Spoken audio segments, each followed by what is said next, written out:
Hare Krishna. Welcome to Jagannath kitchen. ఈరోజు మీకు నిమ్మకాయలతో juice నిల్వ చేసి ఎలా పెట్టుకోవాలో చూపిస్తున్నానండి. ఇదండి, ఇలా నిమ్మకాయలను శుభ్రంగా కడిగి ఒకరోజు శుభ్రంగా కడిగి పెట్టుకున్నానండి. తర్వాత బట్టతో తుడిచి పెట్టుకున్నాను, ఎందుకంటే ఇది నిల్వ ఉండడానికి. ఈ విధంగా ముక్కలను కట్ చేసి పెట్టుకున్నానండి. ఇందులో చాలా రసం ఉంది, చూడండి. కనిపిస్తుందా మీకు? ఇదండి. ఇప్పుడు ఈ విధంగా ఇందులోకి రసాన్ని పిండుకుందామండి.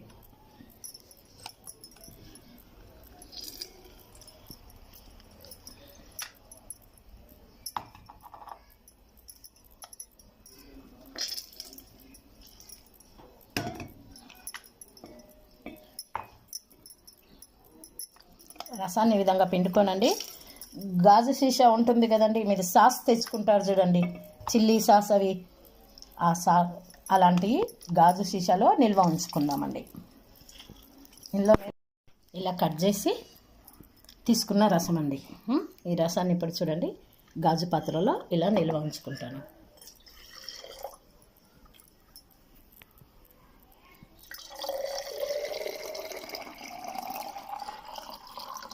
ఒక చుక్క నీళ్లు పోయకుండా చేసి పెట్టుకున్నానండి.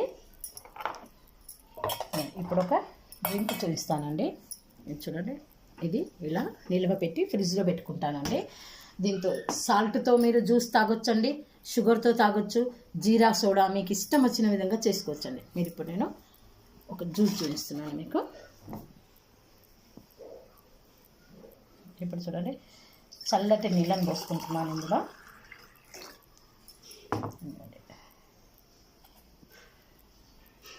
చూడండి, ముందుగా చేసి పెట్టుకున్న నిమ్మకాయ జ్యూస్లో 2 చెంచాలు వేసినాను, ఎందుకంటే ఇది చాలా చిక్కగా తీసి పెట్టుకున్నాం కదండి. 2 చెంచాలు వేసేస్తున్నాను ఇందులో.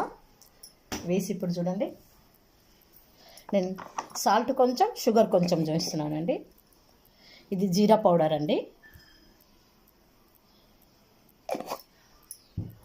కొద్దిగా సాల్ట్ అండి, ఇందులోకి కొంచెం ఇదిగోండి పించ్ అంతా సాల్ట్ అండి. ఇప్పుడు బ్లాక్ పేపర్ అండి, ఇది కూడా పించ్ అంతా కనిపిస్తుందా అండి. ఇప్పుడు ఇందులోకి చక్కెర వేస్తానండి, తగినంత చక్కెర వేస్తానండి.